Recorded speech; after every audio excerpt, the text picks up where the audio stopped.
Okay, hello. Let's see. I don't see anything on YouTube. There we go. All right, that's great. Salam. Hi. My name is Mustafa. Those of you new to the stream, this is Sabr Path. The Sabr Path is an independent game development studio that consists of just me. I have only one game on Steam right now, working on another game. I do a lot of stuff after I got laid off from the game industry. Just hard keeping a full time position after a game industry layoff because of skill set not matching industries outside of the game industry. So basically, it's like a bunch of odd jobs. Give me one. Let me. So that's a quick introduction for today's live stream. I have some notes that I'm going to. I just got a bunch of articles that I'm going to go through. They are DEI related, and my phone, my notifications are going wild. Hey, Saravan Balahi, howdy. Well, thanks for joining the stream. Wish there was a way to like get your chat on the screen. Like I'm able to do this. So like I this happened like 20 days ago, but yeah, I think that should be on screen. No, that doesn't. Let me see.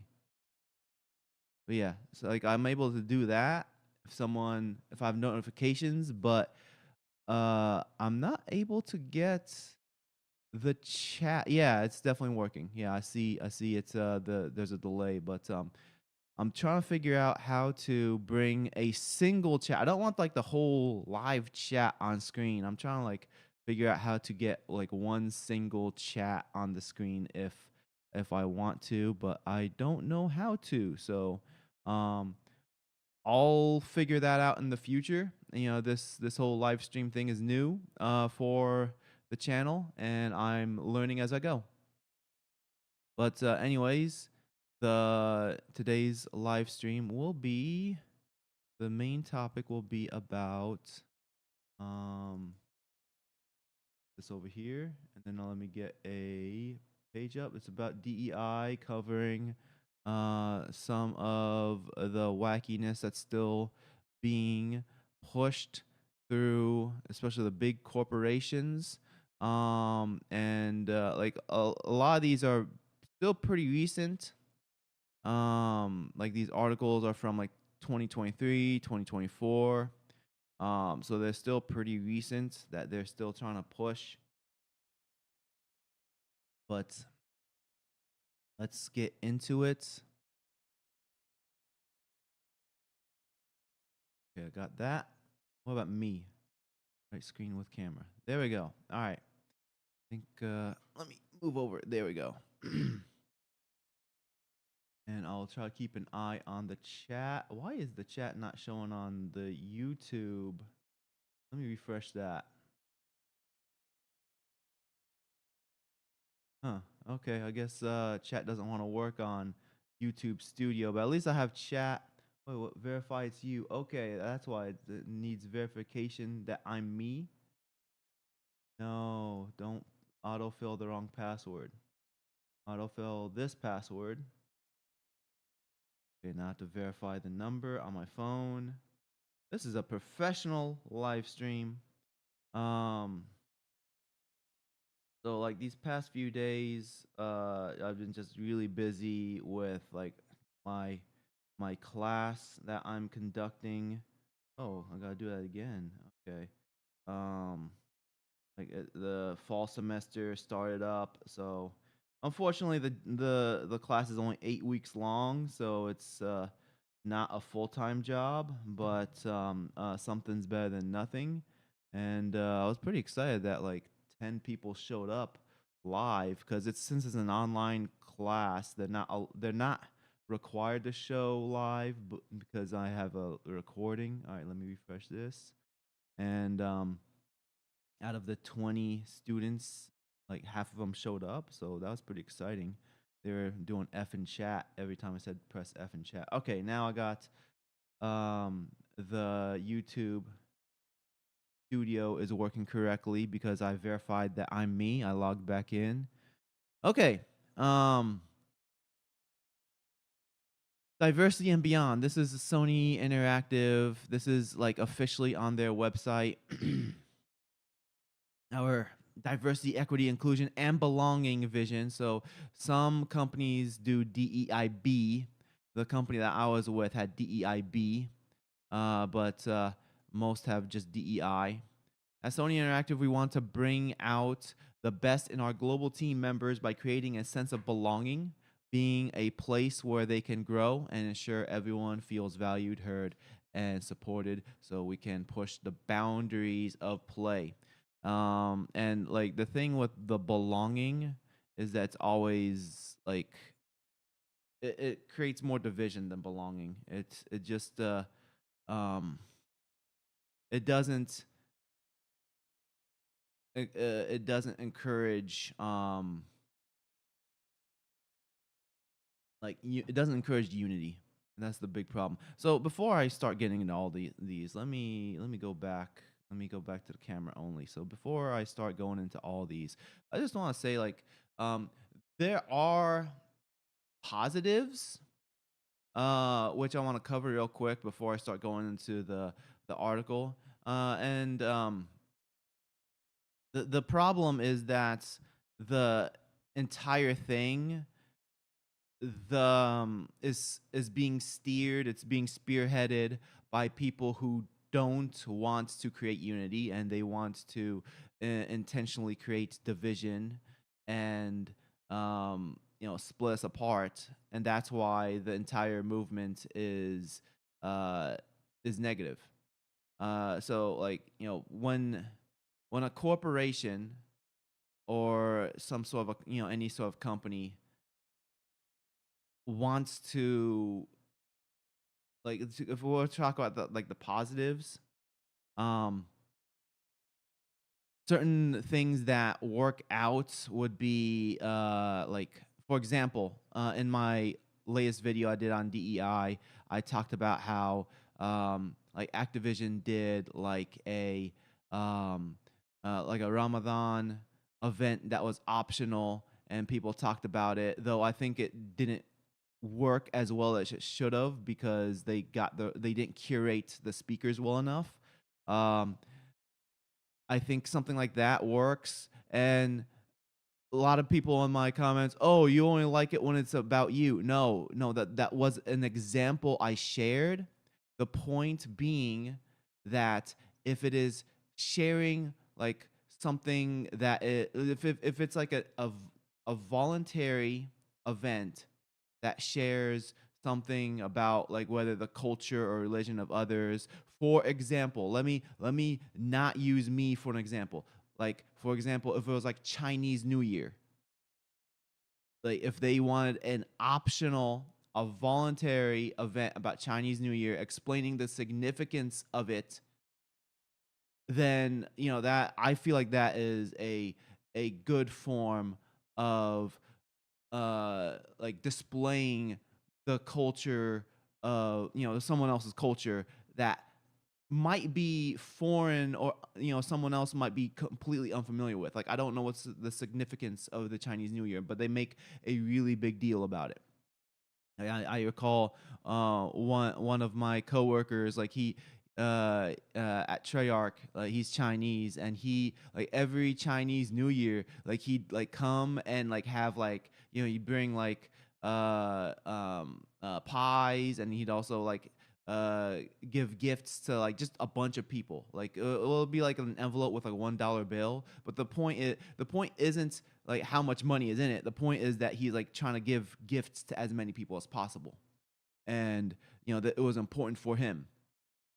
So something like that, or like Cinco de Mayo, like the Mexican independence, the point being, if there's like if there was like an event that's not mandatory, it's optional, it's like during lunch hour or something like that, because that's what the Ramadan event that I mentioned in my um, uh, in my video that I did on DEI, it was during lunch hour, and it was voluntary. And despite that, people in my some people leaving comments, "Oh, you only like it because it's about you." No, that wasn't the point I was trying to make.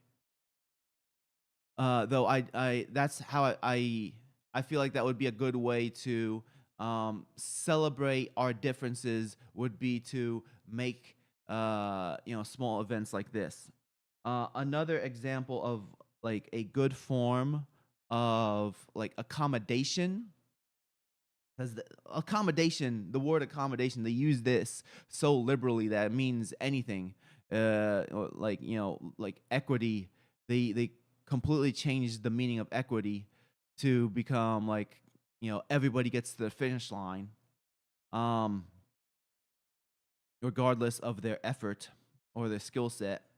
Uh, like I feel like that a good form of accommodation that I experienced would be in my last job. Despite the negative things I had to say about what they did, at least they did some things that showed that they wanted to make an effort to make the workplace easier. For example, um, I pray multiple times a day. And when I pray, I like to go to an area that I'm by myself, so I can focus. And it takes me like 5 minutes or so to do my prayer. And in my last job, before we started doing work from home, when I was at the office, I would have to like schedule time in a meeting room, which might be booked, so I have to schedule in advance, and then I have to make sure that I get to the meeting room on time because someone else might hijack it if I'm like 5 minutes late, and then uh, then I'm able to pray. And the thing is, like I have to book it for like a 30-minute block, even though I only need it for 5 minutes. What the company did afterward, like during the lockdowns, they're going through renovations, and they made a room that's specifically prayer meditation room. So like anyone could go in, it's a quiet room. They do what they gotta do, whether meditation, praying, whatever. Like anyone can just come in and do that. And I feel like that's a good way to accommodate the coworkers or the employees, by making like a prayer meditation room. It's not something that's forced upon everybody. It just makes it easier for those specific people to do what they need to do and then get back to work. And celebration was not forced on people, and it was natural in the company. Um, yeah, yeah, that's the point I was trying to make. That they're not forcing it on people. They're not saying you have to celebrate. You don't have to participate in Ramadan. You don't have to celebrate Chinese New Year. You don't have to celebrate all these things. Just the point is more just like uh, if it's more cultural awareness, I think that is a good way of doing it. Um, volunteer, making it voluntary rather than mandatory. So that's, I do think that there are positive things, positive changes that organizations, companies, etc., that they can implement changes to uh, improve. But the problem is that the people at the top, Mr. Larry, the Larry Bucks, the Larry Points, those that are at that level, and like few tiers below him, they don't push this for the celebration of our differences. They they push it for um, th- us to be shoeboxed into or pigeonholed into defining us by our changes and sorry, by our differences.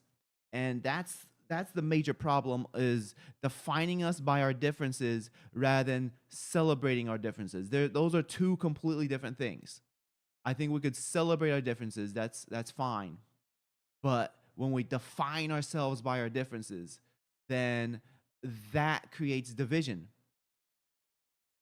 It's more what creates unity is when we have a more focus on uh, our overlapping um, similarities and our unified mission. Like when we have a unified mission, when we focus on our similarities, focus on teamwork, those things help unify us. So I just wanted to get that out before I start going into all this, um, because you know I don't think the idea of our differences is um, uh, it's not, poison to society. It's not that our differences are terrible, but I think when we only focus on our differences, then that does not unify us. Let me get this back on screen, the right screen. There we go. There I am. Hello. All right.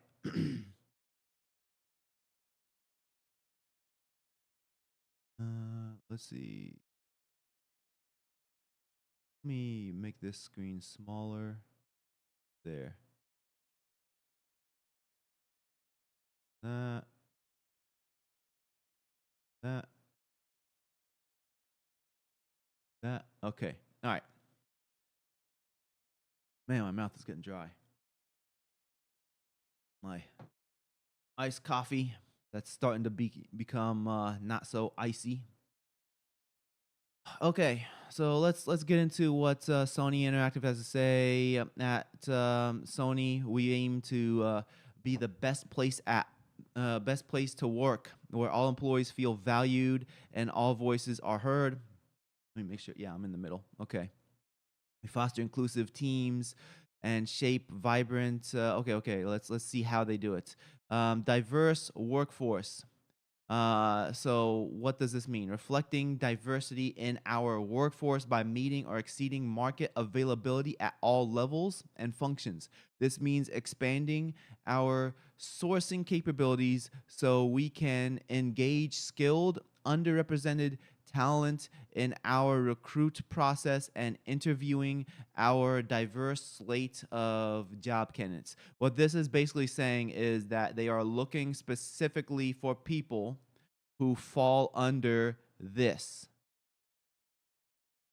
Because the problem isn't that their capabilities of their sourcing capabilities are bad. The problem isn't that, because the way how you apply for the job is you go to the website and you submit your application, you submit your resume. Like that's if someone does not have access to the internet, then they are living in a third world country. So the problem isn't being able to get your application in. It is specifically to overlook certain people so that they can find the people on the checklist. That's what they're saying with this one. Um, inclusive workplace. So, what does this mean? Fostering inclusion and creating a sense of belonging for all our global employees by embedding inclusive behaviors in our performance. Uh, Embedding inclusive behaviors. What is inclusive behaviors in our performance expectations and providing learning experiences to enable our leaders, people managers. People managers is the new term for HR. This is what these tech corporations, they say people team instead of HR now. It's a rebrand, because HR has a negative connotation. Like when people hear HR, they cringe. So now they are rebranding it to people team. Um, and that it's literally the same thing. There's no difference. They're just rebranding it to try to try to escape that negative connotation. Um, and individual contributors to model inclusive leadership in their everyday interactions. So, okay, inclusive behaviors and performance expectations. What this means is pronouns. That's one thing, like using the they, them, introducing yourself when you conduct a meeting or some sort of presentation, including your pronouns. And with Microsoft, I don't think Sony does this, but with Microsoft, they describe how they look as well. This is for uh, the purpose that they claim it's for is for the seeing disabled people, like blind people or people who have like limited vision. Um, uh, and they basically say, my pronouns are he, him. I am a light-skinned man with brown hair and a beard, and I am wearing a off-white collared shirt. Like that's basically like how I would introduce myself in a meeting or presentation for Microsoft if I worked there. Or that's what that is the inclusive behavior that they would want me to do. Can I see? I cannot see my cursor. So let me adjust this. Let's go to settings. Where is it? Right monitor, properties, cursor capture. Okay. All right. Okay. Now I can see my cursor. Okay. So yeah. And as for what was this, individual contributors, this is basically them bringing on certain people to do lectures, such as in my first DEI video, I mentioned that they brought in a transgender um, athlete to speak to the company. This is basically it. Like they bringing in certain people to talk about a specific topic. I probably shouldn't say that word too often because from what I understand, if you say it too many times in a video, then that like flags YouTube and they don't want the video to um, uh, gets discovered after that. So I see that on the screen right there. So from now on, I'll just say T, just to avoid saying it. Okay. What else they got? Let me make this a little bit bigger. Yeah, there we go. All right. I think that this makes it more visible. Diversify the gaming industry, preparing and nurturing underrepresented talent. Oh, okay, so preparing and nurturing underrepresented talent for a career in the gaming industry by offering scholarship programs, mentoring, and exposure opportunities to inspire greater diversity in games and accessibility products. So I have no problem with mentor programs and scholarships, but when it's only for specific people, then I have a problem with it. I think there should be equal opportunity for those who are unskilled and fresh. Like if they are fresh out of college and they look like they have potential, um, or like they are new to the AAA industry. Like you hire in somebody who made some pretty good mods or an indie game or something like that. Hire somebody who hasn't worked in the AAA industry yet, but they have completed some projects, and getting them a mentor while they're in that associate position Um, I think that makes sense, and it should be equal opportunity amongst all people who are like within that same level. If you're having it only for a specific person, like, okay, your skin color is darker, so therefore you get a mentor, but you don't, then that's nonsense. That's just straight up discrimination. No real explanation to that. Um, Externally, we work with our partners, suppliers, stakeholders to build a more accessible and inclusive gaming community. Some of our efforts include advocating for equal rights and protection of T people. Protection, okay. Like, what are they going to get beat up by supporting the Equality Act? Here's the thing with all this stuff. So in California, like before I got laid off from my last job, in California, I can't remember which year. It was like 2021, something like that. 2021 or 2022, something like that. But they made it so that anyone who falls under any of these, any of this, people in California are considered a protected class. And if you say anything that hurts their feelings, then you're in big trouble.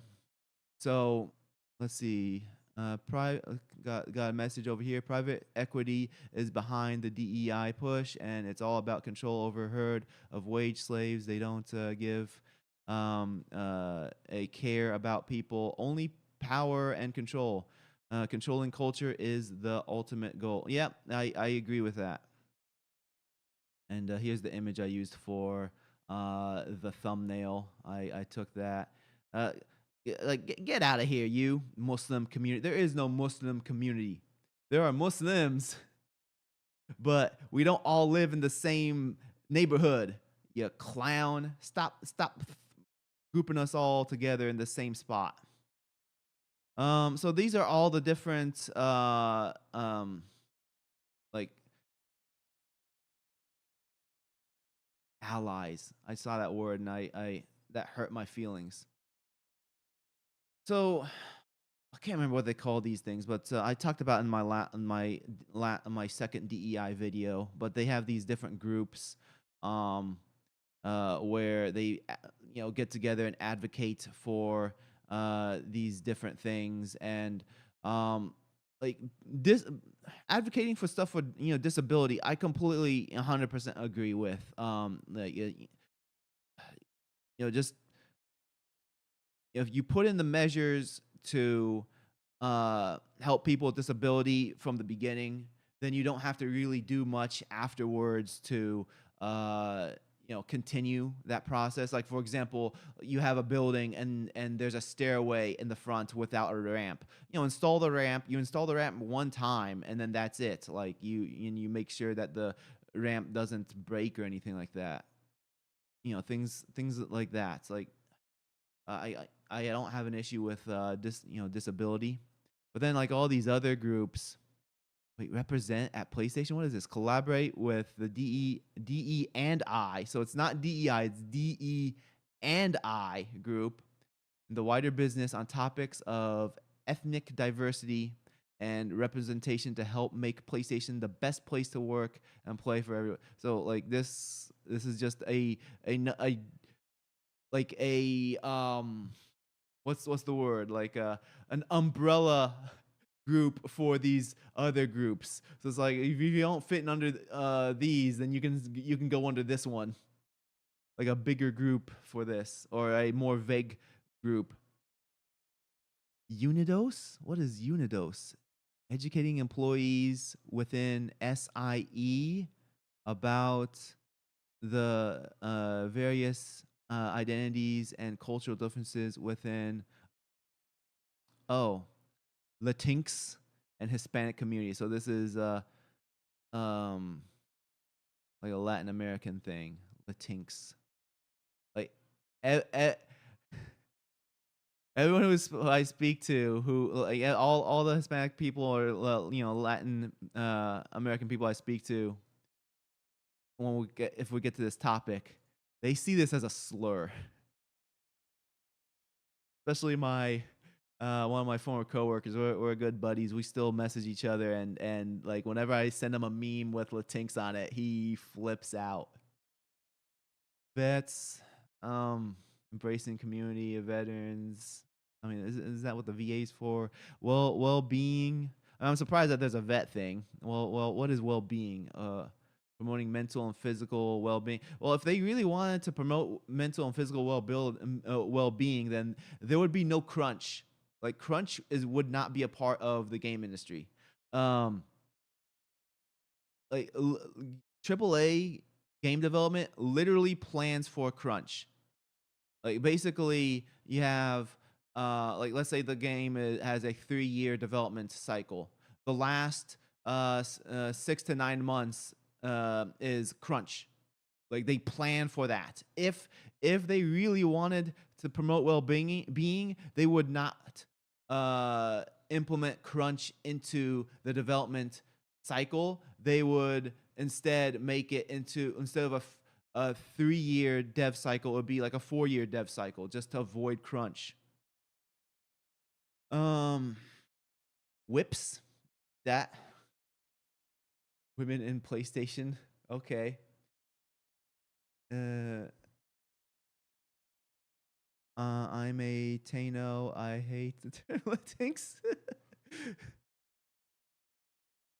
Okay, so why are there 2 women's groups? So this one's based in Tokyo. Whips an internal bottom-up organization focusing on creating the best place to work. That's a bad name, Whips. And then you have another women's group that's not in Tokyo. Social justice. Oh, great. All right. Do I want to watch this video? Let me put on headphones and let me make sure the audio. Let me turn on the audio. Let's watch what this is. Career pathway scholarships. I'm not interested. I thought this was connected with the social justice. Or is the career pathway part of the social justice? Let's see. In the summer of 2020, Sony Interactive Entertainment launched the Social Justice Initiative, a collective effort supporting organizations and programs fostering diversity, equity, and inclusion. As part of Sony Group's Global Social Justice Fund, Sony Interactive Entertainment has committed more than $11 million to nonprofit organizations and universities focused on education, training. Let's go back on that. Who are these organizations? Social Justice Fund. Sony Interactive Entertainment has committed more than $11 million to nonprofit organizations. Okay, let's take a look. Black Men of London, 100 black, because there's only 100 black men in London. I was in London for like 2 weeks. I only saw like 1 black dude. The Amos Bursary. I don't know. Like, what are these? Black College Gaming Association, Black Girls Code. All these are black. Like, where's any like all the other groups? It seems to be preference towards one specific demographic here. USC Games, Urban Synergy. Wow, that sounds like your stereotyping right there. University of Westminster, UNCF. Okay, all right. I get the picture. And universities focused on education, training, and career preparation in all areas of game development.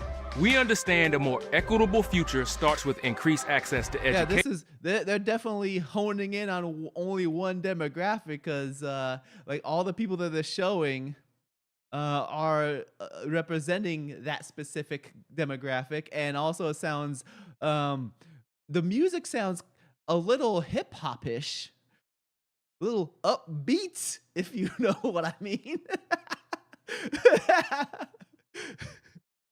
And career opportunities. Oh, I wonder if this music is I should be careful with the music, because the music might be might demonetize me, so I might have to stop every once in a while. Which is why we launched the PlayStation Career Pathways program in 2021. Okay, let me 2021. All right. offers scholarships, mentorships, and early career support to aspiring Black university Oh yeah, they just straight up said it right there. students seeking degrees in gaming. Each PlayStation Yeah, like they're not even like tiptoeing around this. They're just being straightforward. Be like, Black communities, Black colleges. Career Pathway Scholar receives up to $30,000 in scholarship money, mentorships from PlayStation Studios employees, and unique early career preparation. Unique early career preparation. So that means like so beyond the mentorship, they have some other unique preparation. I wonder what that means. Like I imagine, some sort of like they give so okay, like when I was at Treyarch, there was a internship program, and like they would have the interns work on smaller projects, and sometimes I don't think that what they work on always makes it into the game, and I am assuming that unique career preparations like have them work on smaller projects that might not or most likely won't end up being in any game. Experiences throughout their collegiate journey. This is just the beginning, and we will continue to strive to make Sony Interactive Let me pause and make sure that the music doesn't get me in trouble. Entertainment and the video game industry more diverse. Okay, so what we got here? Oh, these are just a bunch of studios. Okay. Inclusive and accessible. Oh, hold on. We got. So we have. Isn't that a Japanese studio? How are they gonna make that more diverse? like when you I think Housemarque is in London, so that's also a very not so diverse area. like when you have these studios that are located in areas that are specifically like, if it's Japanese, if you're in Japan, like what percentage of the people there are not Japanese? It's got to be in like the single digits percentage wise. Same for if I mean Gorilla, I think that's also in Europe somewhere. Media Molecule, I think also in Europe. So like you're trying to find people to work at these studios specifically to jam them in. Like they're just straight up admitting it. Inclusive. Okay, so like, all right, we get the idea of their social justice, and then we got to all these partnerships that they have. The Hidden Genius project. Okay, so specifically Black male youth. At least it's black male. The Black male has been getting forgotten as of the last 10 years or so, because the focus has been Black female for everything. It's like if you're Black and male, you're screwed, because you don't have the female checkbox that they're looking for. So now just a bunch of okay, so we're done with this one. Let's go back to let's get back to camera real quick. Anything new in the chat? No, I don't see anything new. So let's bring up another article. How long I've been streaming for? Does it say? Okay, 43 minutes. All right. So we're about close to halfway through this.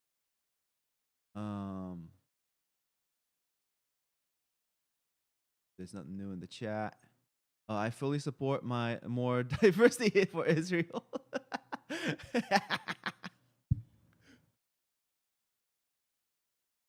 Yeah, that's definitely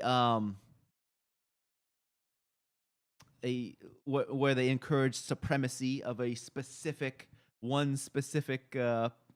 demographic. Okay, so let's where did I go? There it is. All right, let's go back here. All right. Representation. I belong. Create a product So this is Microsoft. This is Microsoft's website. And let me increase the size. Whoa, wrong way. Let's make it this way. Yeah, all right. I think this looks better. I belong. So in a lot of these pages from Microsoft, they use this exact same image that they took from the 2002 Google PC and Console Insights report. And this is just a bunch of, let me open image in new tab. Let's see if we can get this even bigger. All right. Just so we can show this on screen. How important is it to PC and console players that games feature any of the following? So diverse characters. 30%, according to their survey, they say 30% think it's extremely important and 41% thinks it's very important, meaning 71%. If, let's also add the moderately important. So we have 93% think it's important. It's diverse stories. It's similar. It's 90% agree with this. And here's the thing, like, how is the question presented? I mean, first of all, like who's the sample? Like, what's the sample size? Who did they survey? How is the question presented? Like when they say diverse characters, what did that mean in the like? How is that presented in the question? Did they mean diverse demographics? Did they mean diverse personalities? Do they mean that they just don't want to see more people voiced by Nolan North and being another Nathan Drake? Because in the 2000s or 2010s, there was a bunch of Nathan Drake knockoffs, and they were all voiced by Nolan North. So what does this mean? And also diverse stories. What does that mean? Like, how is that presented in the question? Like these are important things to add context to these surveys. This is why it's important to understand how people can lie with statistics. Like these statistics can be true according to their research and their survey, but like the context to all the the question, who's answering it, like the way how it was presented, all these are important. Right, I never hear anything about them supremacy in these DEI programs. Gee, I wonder why. Okay. All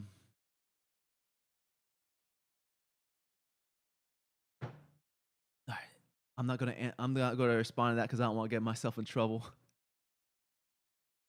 All right, back to this. So create a product experience where customers feel they belong.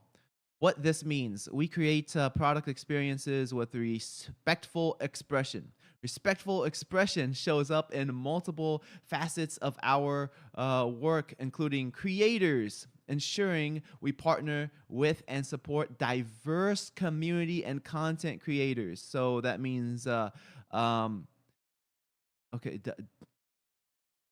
community, like I don't know, like what's it, discords and stuff like that, but like they are specifically adding they're admitting they're adding check boxes to who they want to work with. Content, ensuring our content tells stories that resonate with our diverse player game and in our marketing. Like what content? Stories that resonate. I've talked about this so many times on my channel, and I'll continue talking about this because stories that resonate don't have to resonate with diverse player base. There are universal themes that like 90% of people will get behind and be like, yeah, that I feel connected with this character. And when you brainwash people, because there is a level of brainwashing that people are getting. People are getting brainwashed to feel like they need to be labeled and pigeonholed into a specific demographic and identity. There are people who are getting brainwashed and thinking this is important. because I had these discussions in my comment section where they're saying that this is important to them, and then I asked them like, you never connected with these characters, you never connected with Ninja Turtles? Oh yeah, I'd connect with Ninja Turtles. How did you connect with Ninja Turtles? Like, Ninja Turtles don't represent your demographic. Ninja Turtles resonate with people because they have 4 distinct temperaments and personalities. That's why each of them, the 4 as a collective, can resonate with a large audience, because the way how they act, the way how their personalities are, connects with people. And there are universal things, universal stories, like overcoming odds, like bravery, responsibility. These things are universal. People can connect with this. Overcoming, challenge and adversity, or just growth. Growth is universal. People connect with growth. You don't need to have stories that resonate with diverse players. If it connects with a specific audience, then it is not going to connect with everybody else. Like, you can have things that resonate with a certain group, and that's fine.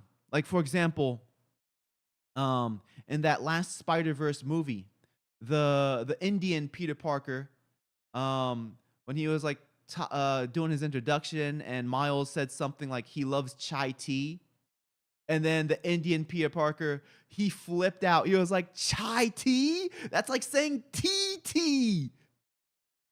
Like to me, I thought that was hilarious because I connected with that. Okay, that is fine to have a small thing like that connects with a small group, but that wasn't like, it wasn't like if you miss out on that, then you miss the whole, the whole movie. Like, that's just one small moment in the movie that I thought was hilarious, and I'm very certain that other people like me who picked up on that thought it was hilarious. And the people who didn't pick up on it, they probably still enjoyed the rest of the movie, because that was like less than 1% of the movie. That was like probably 0.25% of the entire movie. Compartmentalizing identities reduce humans to animals. Yeah, I agree. It's what they want. Animals are easier to manage. Yeah, I completely agree. This is what the Larry points. This is what they want us to do. Honorable stories don't get pushed because it causes a rebellious thinking. Yeah, I agree. It encourages unification and encourages leadership. And that is something that they don't want. They don't want leadership. They don't want true leaders. They want groupthink. We bring to life. We skipped this one. Ensuring our players feel seen. I feel seen. Connecting to meaningful experience. If it was a meaningful experience, they don't need to be seen. I don't need to see myself. We bring to life people and culture within our products from many diverse perspectives.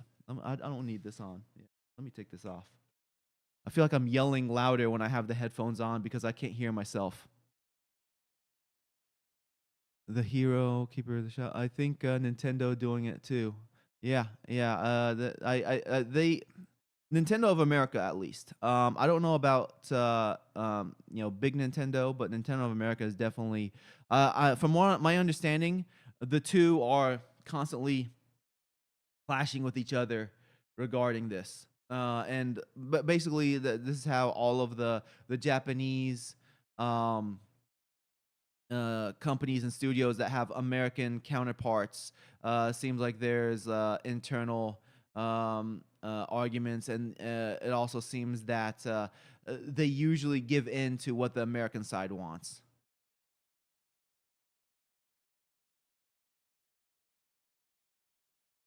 Now I don't have any inside information on that, but that's what it appears to me. Just want to clarify. Someone's gonna clip that and be like, "Oh, we got confirmation." No one's gonna clip it. I'm not that big.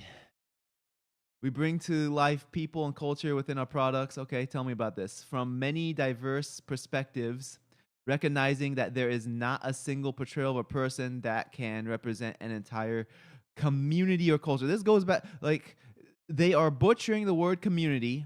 Community does not mean what they are making it mean.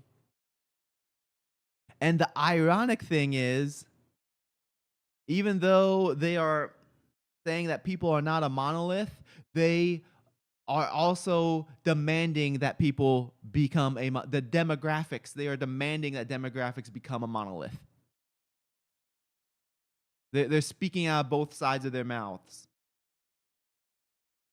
Getting started with representation. How can you help customers? Me as a Microsoft employee, as a Microsoft developer, help customers feel belonging in product experience. Questions to consider. What steps have you taken to ensure characters are represented respectfully and authentically? I think there can be truth to having this in mind, especially when the game is like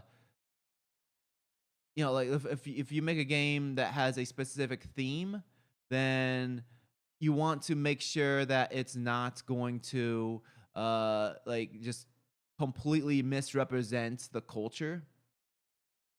But then you should get your information from people who know the answers, and not hire somebody like SBI who just makes it up as they go. Like hiring a bunch of Canadians, SBI, to work on a game that takes place in the deep South America. Louisiana, I believe that's where that takes place. Because that makes sense. Hiring Canadians for the culture of Louisiana. Are you telling new stories? Are you telling new stories or sharing new perspectives within the product experiences? Okay. I mean, don't really have too much about that. Like you can only there's only so much you can do that's unique.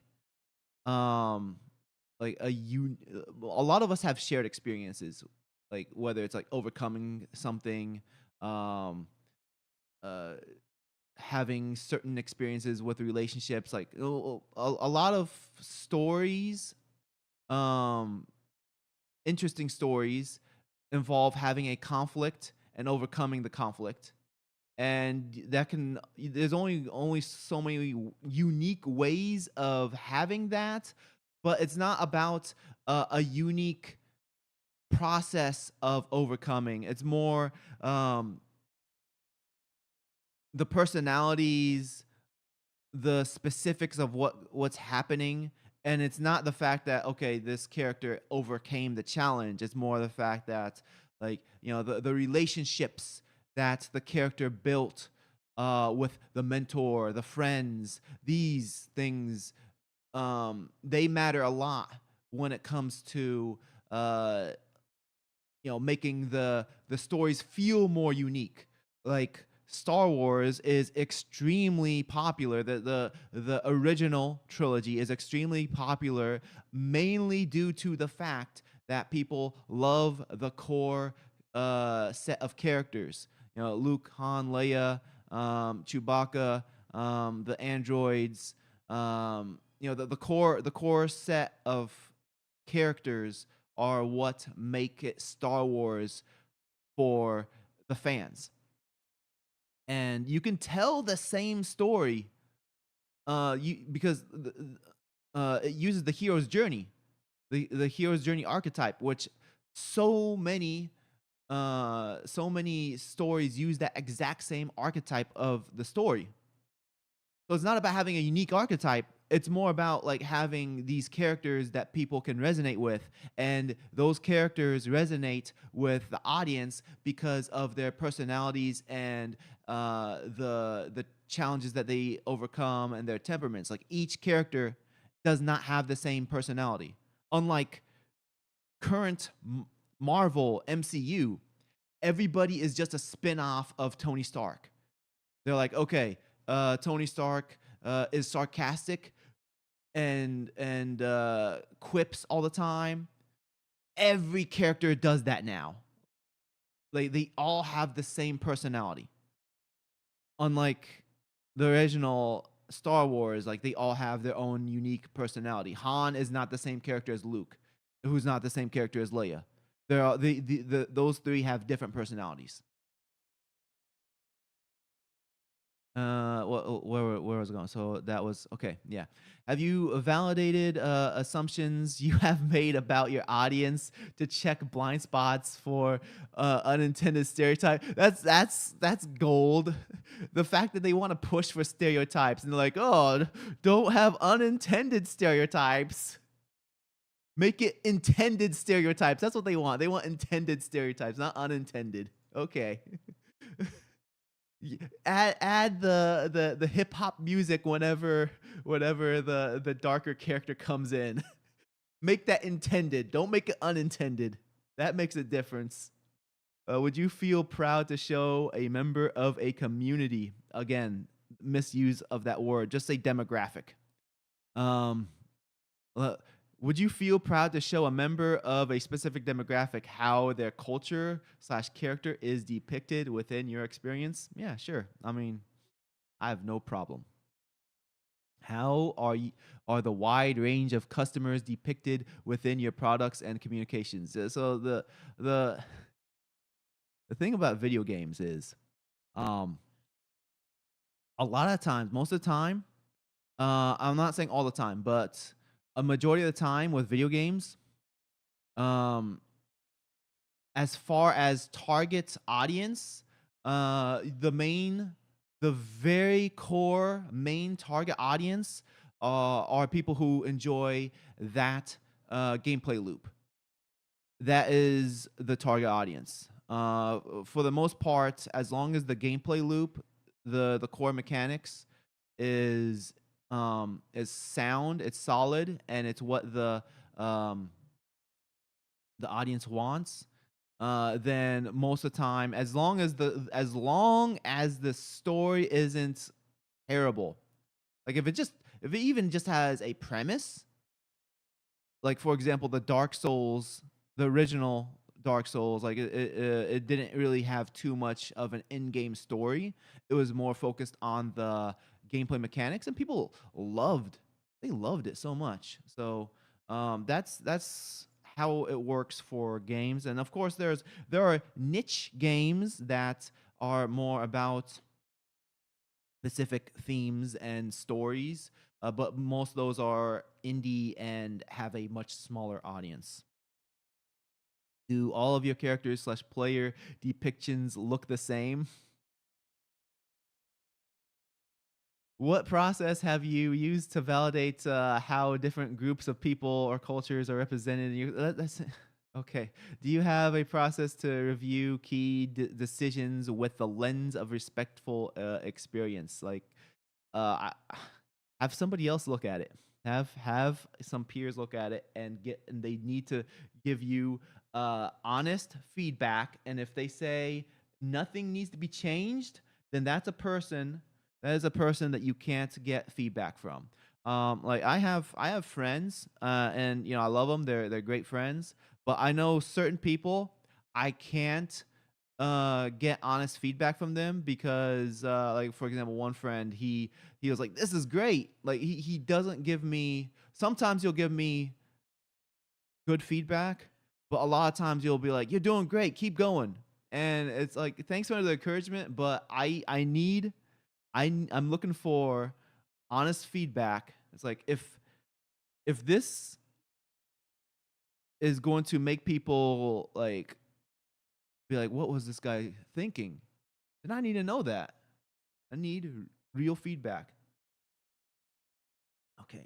Wow. My iced tea is definitely no longer not iced tea, iced coffee. It's no longer iced. It is now getting room temperature. All right, what are we at now? We're at an hour. So I'm gonna go a little bit past 11:30. I'm gonna go till 11:40 because I started a little bit late. But let's get the next one. So okay, yeah. Help customers feel so. Which ones I deliver custom? No, that's not what I want to look at. Listening systems. Go here. Corporate stories and themes and marginalized communities. Again, marginalized. Like first of all, misuse of community. That's you should just say demographic, and the one they say marginalized, then that's victimizes them. Or emerging markets in a relatable way. I hope you guys can't hear my kids because one of my kids is screaming in the living room. I can hear it, but I don't think my mic is picking it up. So hopefully that doesn't go through. So having your story told is a universal human need, and yes, you can have. Well, humans love stories. I agree with that. Stories are so important to humans because we resonate by our nature. We resonate with stories, and I feel like we this is how we're designed. I mean, I'm gonna go a little bit religious here for a moment. Like uh, I feel like Allah or God has designed us to really connect with stories, and this is the exact reason why we have stories that that have like Aesop's fables, for example, that are about morals and values, and because of the fact that we connect with stories, and then we pick up the lessons from stories more easily than if you just tell the lesson. We connect with stories. That's why the Quran and the Bible, they are books completely stories. Like like the whole thing is all stories. Short stories, long stories, it's all just a bunch of stories because we resonate with stories. Stories are important. But you don't need to have so yes, it is a universal human need, but stories can be universal. Stories can connect with everybody. For many in marginalized demographics or in markets outside US, it's rare to be represented in media, let alone games. Like why is it that like Aesop's fables are fables that are told to everybody? Like Aesop's fables, like I've seen children's books in Arabic that are Aesop's fables. Aesop's fables are not, Middle Eastern stories. What did Aesop's fables what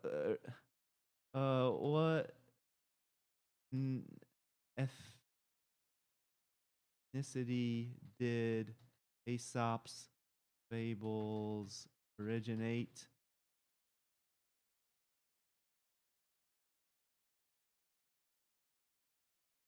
Greece. Okay, so they're Greek. So it is the Mediterranean area, but the point is,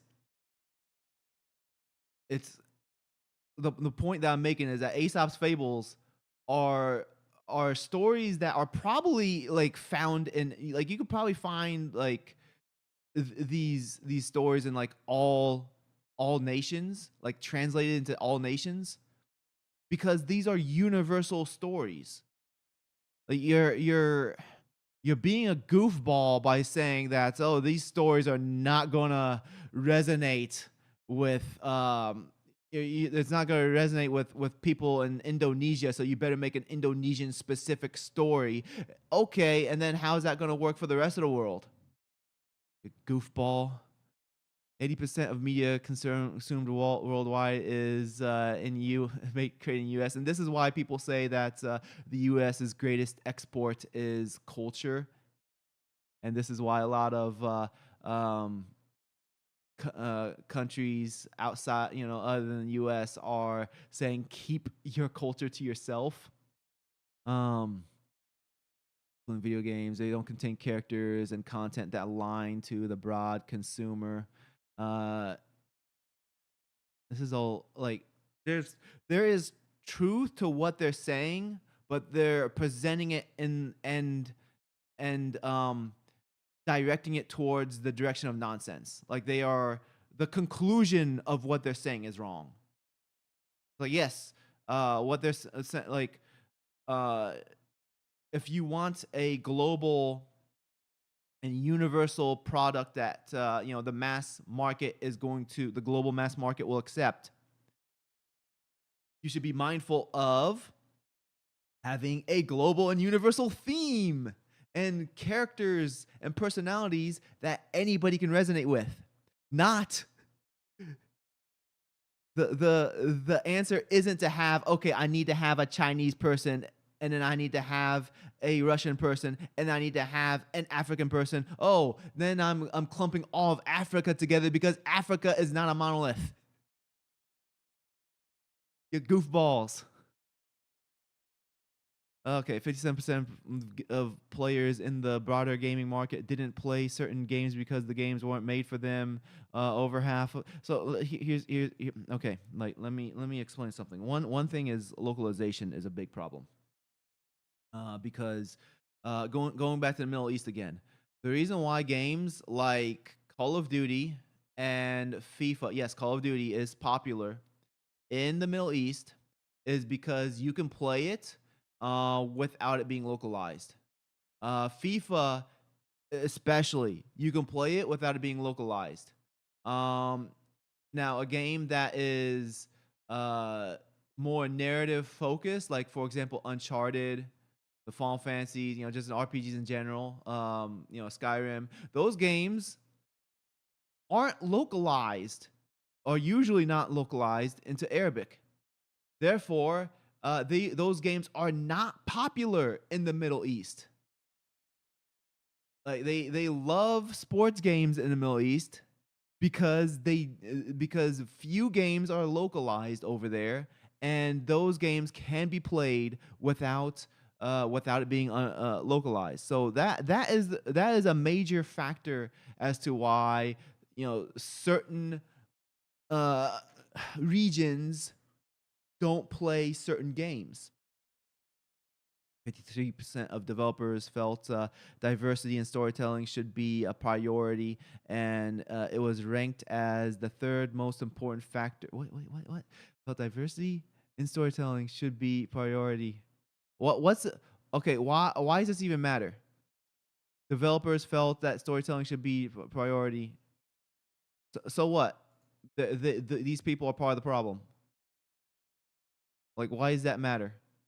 41% of retail consumers consumers have shifted 10% or more of their business away from brands that do not reflect their value. Yeah. Shifted away. Okay. Questions to consider, steps to achieve. Let's skip the questions. Let's go straight to the steps to achieve. Set goals for what you want to achieve and share them with your project members. Do planning at the start of the project. Yeah, of course you should plan at the start. Go through 10 product inclusion actions to bring intentionally into your designs. Okay, then at this point, fun is this is why this is the exact reason why when people see red flags,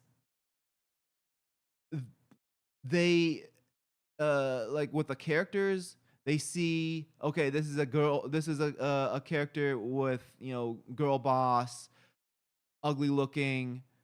The game is they assume that the game is going to be bad. And it's like, oh, the rest of the game might be good.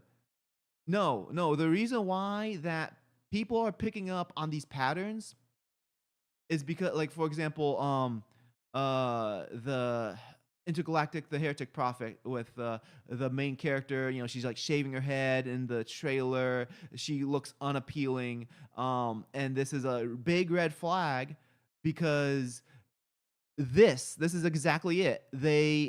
When they prioritize this, they are prioritizing that over making the game fun. It's the same thing with like live service.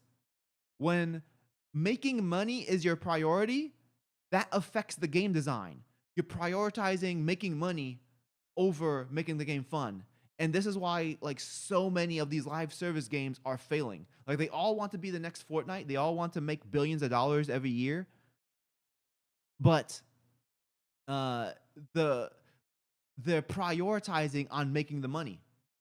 And this is the same with you know, all these games that are having visual red flags with the themes and the characters. People see that the audience has now picked up on it. They see the visual red flag, and it's like, okay, if I see the character is a red flag, and all, you know, these other visual red flags from the trailer, then there should be more red flags, because the fact that they're literally saying, like, this is what Microsoft's encouraging. Make 10 product inclusion actions. Bring them intentionally into your designs. Like, they are literally telling game developers that you need to prioritize this. This needs to be a priority in your game design document. And at that point, you're no longer making the game fun. This is why it's a problem. You're making games specifically for like, you know, check boxes. You're making games specifically to make a specific demographic, not a community, a demographic of people feel like they're seen. And then you're forgetting about making the game fun. You're forgetting about the universal themes that of growth, universal things of overcoming challenge, themes of relationships between characters. You know, characters getting along, going through hardship together. These are more important. Then you're telling people to prioritize on this, and then you're wondering why no one's buying the games, and why people are complaining when they see a 4.5-minute trailer in which all you see is the main character shave her head, and then you see a bunch of product placement. You wonder why people are complaining.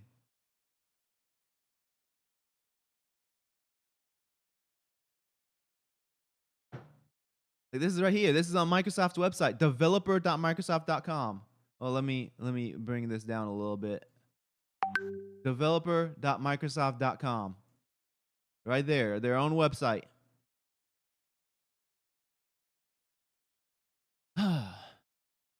Jeez. Okay. Let's go back. Let me get something else real quick. Or I can save it for another time. Yeah, I could just save these for, because I have a bunch of pages to go through, and I have maybe 20 more minutes left. So I'll save. I got like a bunch of other pages. I'll just save them for another time. Anything else in the chat? No? Okay. Anyone else?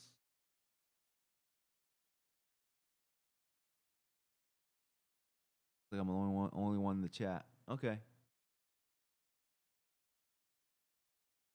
Oh. Okay. All right. Fresh. Anyways. Going back to the what was the steps? Okay.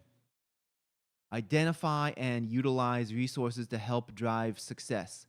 Co-create your experience with community. We'll click on this first in a second. To ensure that you are creating experiences that are relatable.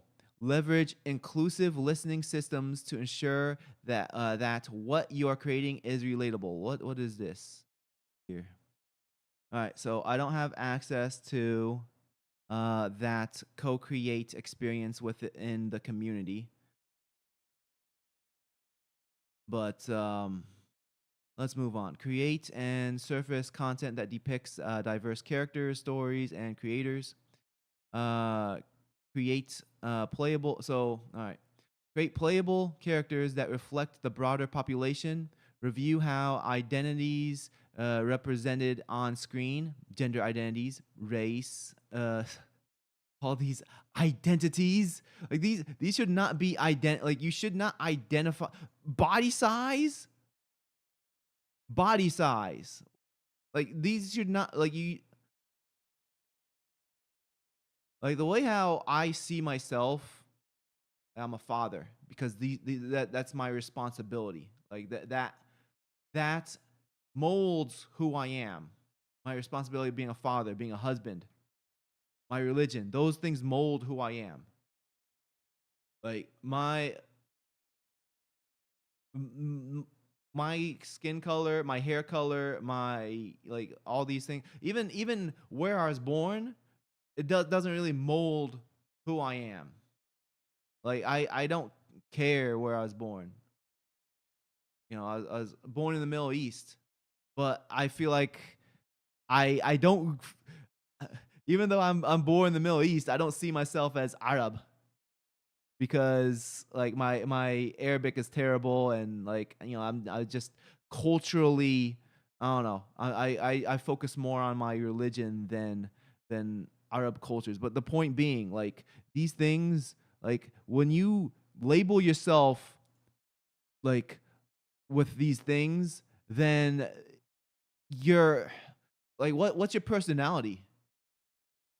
Those things don't mold who you are. They match up with the broader population. No, it doesn't matter. It shouldn't match up with the broader population. And if you want to match up with the broader population, let's match up with the broader population. This and that should not be part of the discussion if you want to match up with the broader population with like 90% of the population. Make sure the characters are not tokenized, and that is rich coming from them. That is rich with the fact that they love to tokenize. Review how identities represented in your product, such as gender, race, all these things. Okay. Compared to the broader global player population. Yeah, like I said, if you want the broader global, especially global, if you want to talk about global player population, like it's going to be mostly guys, and they're mostly straight, like 80%. I'm very certain it's gonna be mostly guys, mostly straight. Like you know, like girls playing video games. It's bigger here in the United States than other countries, and the vast majority of human population is straight. So, what you talking about? If you really want this to be what we should what we should go for, then what they've been doing, like every single game having a gay character, every single movie having like you know gay characters, that doesn't line up with what you're saying right here. Doesn't line up. Be intentional about which identities it's like you're saying one thing and you're doing the other thing. Be intentional about which identities are present and highlighted according to what's right for your product. Like what does this matter? This doesn't matter. Make sure that the characters are not tokenized. Of course, again, they this is what they're doing though. They are tokenizing and stereotyping. Like all of these things, all these game studios tokenizing, stereotyping. No person or character can be a monolith to represent all people and that identity. That they don't want to encourage a monolith, but they want to treat each demographic as a monolith. Like the thing with this though, with like there are generalizations of everybody. Um, what the demographic, there are generalizations due to like, for example, age. Like if you want to talk about younger versus older, like younger is gonna generally be a bit more energetic, maybe even more naive, versus older, generally going to have less energy, generally going to have a bit more wisdom due to living longer. And while that's not true for all of them, there's plenty of dumb older people and immature older people. We'll talk about generalizations.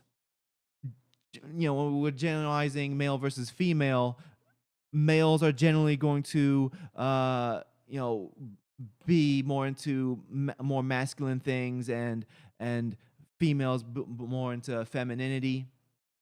Generalizing. Where did my camera go? Hello, did my camera just stop? Okay, all right, I'm back. My phone just turned off. Yeah, I'm using a phone for the camera because it's better than my webcam. Anyways, the point being, like, there are generalizations, and it is fine to generalize because this helps us reach a broader audience by generalizations. Generalizations are, we get to these conclusions through patterns. Generalizing is fine. But like the way how they're talking about, like, oh, everyone is a unique individual, and you know, don't treat them like a monolith, and then at the same time they want to treat a specific demographic like a monolith. Like they're speaking at both ends of their mouth. Practice inclusive casting for any talent required to bring representation to life in your product. So like having an Asian character and only having Asian characters voice act for that character. So therefore you can't have Phil Lamar play as Samurai Jack. But then Phil Lamar will say, "Oh no, I'm allowed to though." Like he here's the thing about Phil Lamar. Like Phil Lamar, he's like all for, like, oh, we need to have like non-white people. Only non-white people need to voice non-white characters, but it's fine for me, Phil Lamar, to voice Samurai Jack because I am non-white. Like what? No logic. There's no logic. You can't have it both ways. You can't say it's fine for a person to voice act a different demographic, but then say that a different demographic is not able to voice act for that character. Like, you can't have it both ways. Like, you at the very least put your foot down and like stand with like what you believe in. Like the one thing, you can't believe in both things at the same time. Like the room is not pitch black and lit at the same time. It's one or the other. And that's why people like Phil Lamar are goofy, because they say, oh, I'm allowed to voice Samurai Jack, but you can't have a white person voice Samurai Jack. Oh, is that so? Is that so? Tell me more about that. Validate your execution for your inclusive listening system consultants. Okay, whatever. Anyway, so let me see real quick. Whoops. Let's Indie. There we go. Okay, so this is over. So yeah, that's that. Let me end this. Go back to camera. All right. I wonder. Okay, let's see. I wonder how well a diverse diaper furry game will. I mean, that looks like that might be it. the thing that was on screen a second ago. I wonder. Imagine all the dog and cat breeds. Oh, man, no, I'm not even gonna talk about that anymore. Anyways, um, anything else to share real quick before I head out? Anyway, like if you got this far, please hit the like button on this stream. It helps it spread. It might not. It might end up being a different version of the video because I'm gonna cut out the part where my email address was on screen. So, anyways, thanks for getting this far. I'll do another live stream next week. Take care. Salam.